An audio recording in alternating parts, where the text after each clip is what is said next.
Hello, good afternoon. This is Myesha Marie, coming to do our Bible reading. I'll be reading for us today from Genesis chapter 41 from the New Living Translation. I typically do it on my personal page, but Facebook has been flagging me and I don't want to get completely banned, so I'm going to try it over here on my author page and see if I don't get flagged. They've been telling me that I have copyright infringement on music in my background. It's just my voice. It's just my voice reading the word, and maybe it's even that.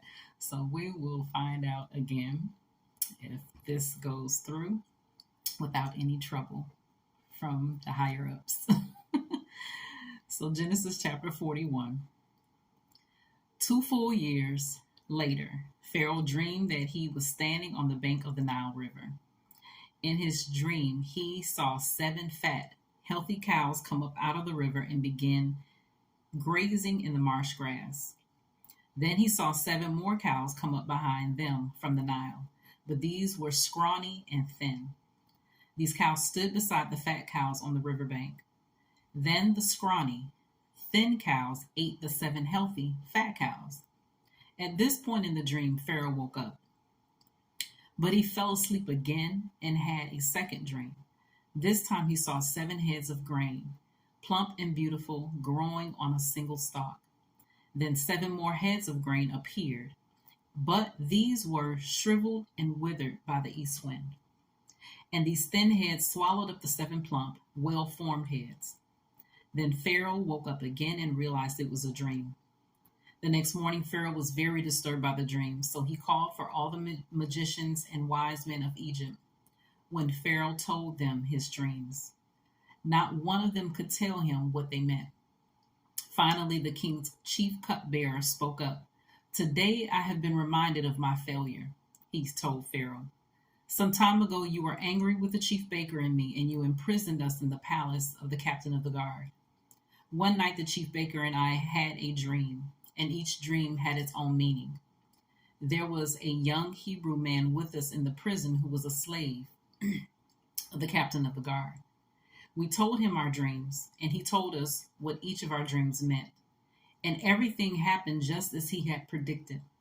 I was restored to my position as cupbearer, and the chief baker was executed and impaled on a pole." Pharaoh sent for Joseph at once, and he was quickly brought from the prison. After he shaved and changed his clothes, he went in and stood before Pharaoh. Then Pharaoh said to Joseph, "I had a dream last night, and no one here can tell me what it means. But I have heard that when you hear about a dream, you can interpret it." "It is beyond my power to do this," Joseph replied. "But God can tell you what it means and set you at ease." So Pharaoh told Joseph his dream. "In my dream," he said, "I was standing on the bank of the Nile River, and I saw 7 fat, healthy cows come up out of the river and begin grazing in the marsh grass. But then I saw 7 sick-looking cows, scrawny and thin, come up after them. I've never seen such sorrow-looking animals in all the land of Egypt. These thin, scrawny cows ate the 7 fat cows. But afterward you wouldn't have known it, for they were still as thin and scrawny as before. Then I woke up. In my dream, I also saw 7 heads of grain, full and beautiful, growing on a single stalk. Then 7 more heads of grain appeared, but these were blighted, shriveled, and withered by the east wind. And then the shriveled heads swallowed the 7 healthy heads. I told these dreams to the magicians, but no one can tell me what they mean." Joseph responded, "Both of Pharaoh's dreams mean the same thing. God is telling Pharaoh in advance what he is about to do. The 7 healthy cows and the 7 healthy heads of grain both represent 7 years of prosperity.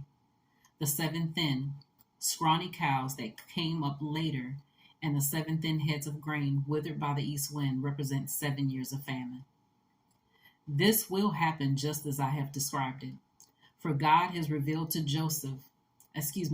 Pharaoh in advance what he is about to do. The next 7 years will be a period of great prosperity throughout the land of Egypt. But afterward, there will be 7 years of famine so great that all the prosperity will be forgotten in Egypt. Famine will destroy the land. This famine will be so severe that even the memory of the good years will be erased. As for having two similar dreams, it means that these events have been decreed by God, and he will soon make them happen. Therefore, Pharaoh should find an intelligent and wise man and put him in charge of the entire land of Egypt. Then Pharaoh should appoint supervisors over the land and let them collect 1/5 of all the crops during the 7 good years. Have them gather all the food produced in the good years that are just ahead and bring it to Pharaoh's storehouses. Store it away and guard it so there will be food in the cities. That way, there will be enough to eat when the 7 years of famine come to the land of Egypt. Otherwise, this famine will destroy the land. Joseph's suggestions were well received by Pharaoh and his officials. So Pharaoh asked his officials, "Can we find anyone else like this man so obviously filled with the Spirit of God?" Then Pharaoh said to Joseph, "Since God has revealed the meaning of the dreams to you, clearly no one else is as intelligent or wise as you are. You will be in charge of my court, and all my people will take orders from you. Only I, sitting on my throne, will have a rank higher than yours." Then Pharaoh said to Joseph, "I hereby put you in charge of the entire land of Egypt." Then Pharaoh removed his signet ring from his hand and placed it on Joseph's finger. He dressed him in fine linen clothing and hung a gold chain around his neck. Then he had Joseph ride in the chariot reserved for his second in command. And wherever Joseph went, the command was shouted, "Kneel down." So Pharaoh put Joseph in charge of all Egypt. And Pharaoh said to him, "I am Pharaoh, but no one will lift a hand or foot in the entire land of Egypt without your approval." Then Pharaoh gave Joseph a new Egyptian name, Zaphenath-Paneah. He also gave him a wife, whose name was Asenath. She was the daughter of Potiphar, the priest of On. So Joseph took charge of the entire land of Egypt. He was 30 years old when he began serving in the court of Pharaoh, the king of Egypt. And when Joseph left Pharaoh's presence, he inspected the entire land of Egypt. As predicted, for 7 years the land produced bumper crops. During those years, Joseph gathered all the crops grown in Egypt and stored the grain from the surrounding fields and the cities. He piled up huge amounts of grain like sand on the seashore. Finally, he stopped keeping records because there was too much to measure. During this time, before the first of the famine years, 2 sons were born to Joseph and his wife Asenath, the daughter of Potiphar, the priest of On. Joseph named his older son Manasseh, for he said, "God has made me forget all my troubles and everyone in my father's family." Joseph named his second son Ephraim, for he said, "God has made me fruitful in this land of my grief." At last, the 7 years of bumper crops throughout the land of Egypt came to an end. Then the 7 years of famine began, just as Joseph had predicted. The famine also struck all the surrounding countries, but throughout Egypt there was plenty of food.